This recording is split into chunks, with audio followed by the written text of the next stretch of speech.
Lights on.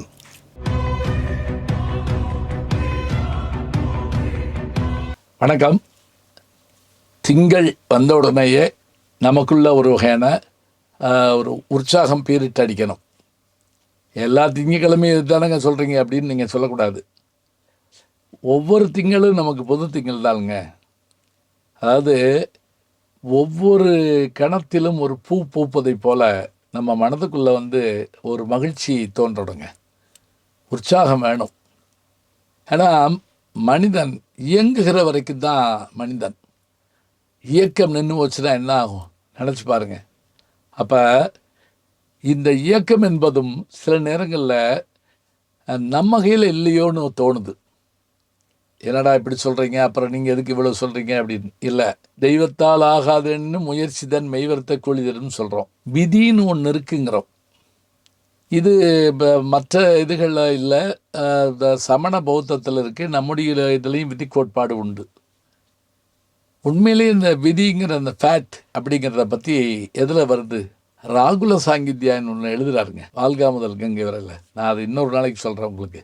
விதிங்கிற விஷயத்தை பற்றி அவர் சொல்கிற ஒரு ஆச்சரியமான செய்தி இருக்குது. விதி ஒரு பக்கம் இருக்கட்டும், அது நடந்து முடிஞ்ச பிறகு அதை வச்சு நம்ம ஆச்சரியப்படுறோம். எப்படி? அமெரிக்காவினுடைய துணை ஜனாதிபதியாக இருந்தது மட்டுமில்லை, வெளியுறவுத்துறை அமைச்சராகவும் இருந்து ஜனாதிபதி இதுக்கு போட்டியிட்டவங்க யாருன்னு கேட்டால் பில் கிளின்டனுடைய மனைவியாகிய ஹிலாரி கிளின்டன். அவங்க மிகச்சிறந்த பேச்சாளர், சென்ஸ் ஆஃப் ஹியூமர் அவ்வளோ அருமையாக உள்ளவங்க. அவங்களுடைய நகைச்சுவை ஒன்று நான் படித்தேன். எப்படி தெரியுமா? ஒரு நாள் ஜனாதிபதியாக இருந்த பில் கிளின்டனும் அவங்களும் காரில் போகிறாங்க. கிளின்டன் தான் கார் ஓட்டுறார். அதாவது ஜனாதிபதியாகி ஓய்வு பெற்ற பிறகு வச்சுக்கங்களேன். அப்போ பெட்ரோல் பல்கில் வண்டி நிற்கிது. அந்த பெட்ரோல் போடுறவர்கிட்ட ஹிலாரி கிளின்டன் சிரிச்சு பேசிக்கிட்டே இருக்காங்க.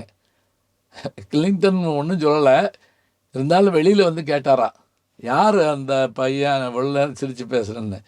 ஒன்றும் இல்லை, நானும் அவனும் நண்பர்களாக இருந்தோம், அவனை தான் கல்யாணம் பண்ணலாம்ட்டு இருந்தேன் அப்படின்னு சொன்ன உடனே கிளின்டன் பெருமிதத்தோடு சொன்னாராம், நல்ல வேலை நீ அவனை கல்யாணம் பண்ணியிருந்தவையே பெட்ரோல் பல்கில் வேலை பார்க்குற பொண்டாட்டின்னு உன்னை சொல்லியிருப்பாங்க அப்படின்னு. அதுக்கு அந்த அம்மா பதில் அடி அடித்தாங்க, ஒரு அடி. என்ன தெரியுமா? என்ன இப்படி பேசுகிறீங்க? அவனும் நான் கல்யாணம் பண்ணியிருந்தா அவன்லாம் அமெரிக்க நாட்டின் ஜனாதிபதி ஆகிருப்பான். இன்று அவங்க சொன்ன அந்த ஜோக்கு உலகம் முழுவதும் பேசப்பட்ட ஒரு ஜோக்காக இருக்குது. அத்தகைய பெருமையுடையவங்க. அவங்க இந்தியா முழுக்க, இந்தியா வரைக்கும் வந்திருக்கிறாங்க. உலக நாடுகள்லாம் சுற்றுப்பயணம் பண்ணியிருக்காங்க.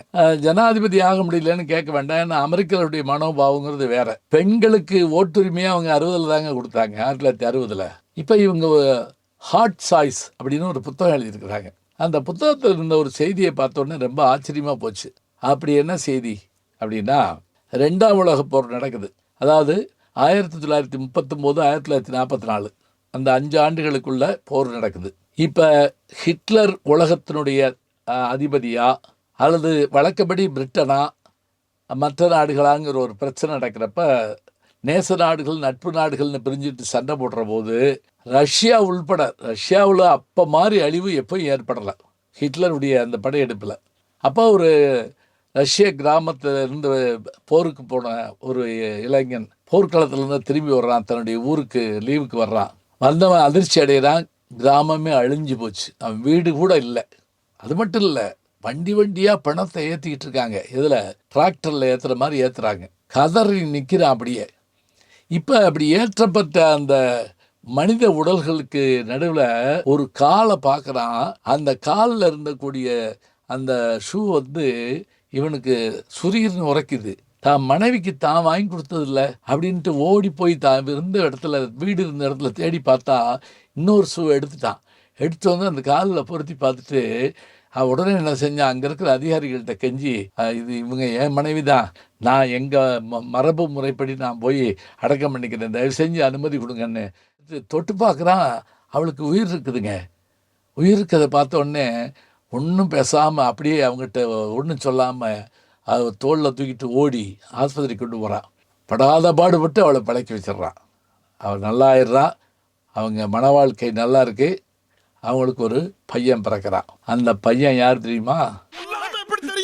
அந்த பையன்தான் ரஷ்யாவுடைய 2வது முறையும் அதிபராக விளங்கி கொண்டிருக்கக்கூடிய விளாடிமிர் புட்டின் அவர்கள்.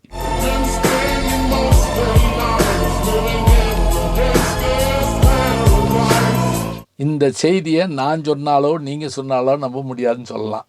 ஒரு இறந்து போய் புதைக்க கொண்டு போன உடம்புலேருந்து அந்த உடம்பை கொண்டு வந்து அதை வாழ்க்கைக்குள்ளே ஏற்படுத்தி அதில் ஒரு பிள்ளையை பெற்று அந்த பிள்ளை அதிபராக வருதுன்னு சொன்னால் எப்படி விதி இருக்கு பாருங்க.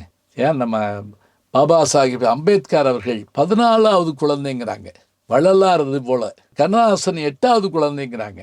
இந்த குழந்தைகள் எல்லாம் பெரிய சாதனைகளை பண்ணுது அப்படின்னு பார்க்குறப்ப, ரஷ்யா இரும்புத்திரை நாடு உங்களுக்கு தெரியும்.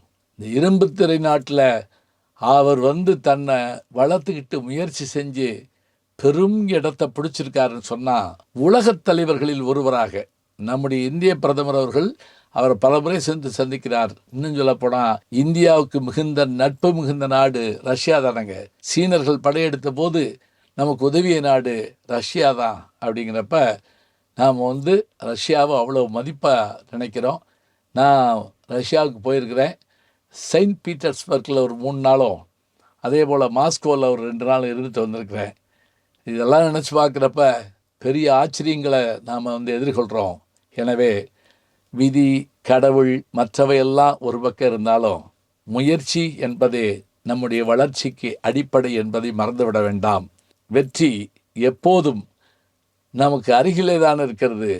அதனை தேடுகின்ற வேலையை நாம் விடாமல் செய்து கொண்டே இருக்க வேண்டும். முயற்சி தான் வெற்றி என்னும் கிரீடத்தை நமது தலையிலே சூட்டும்.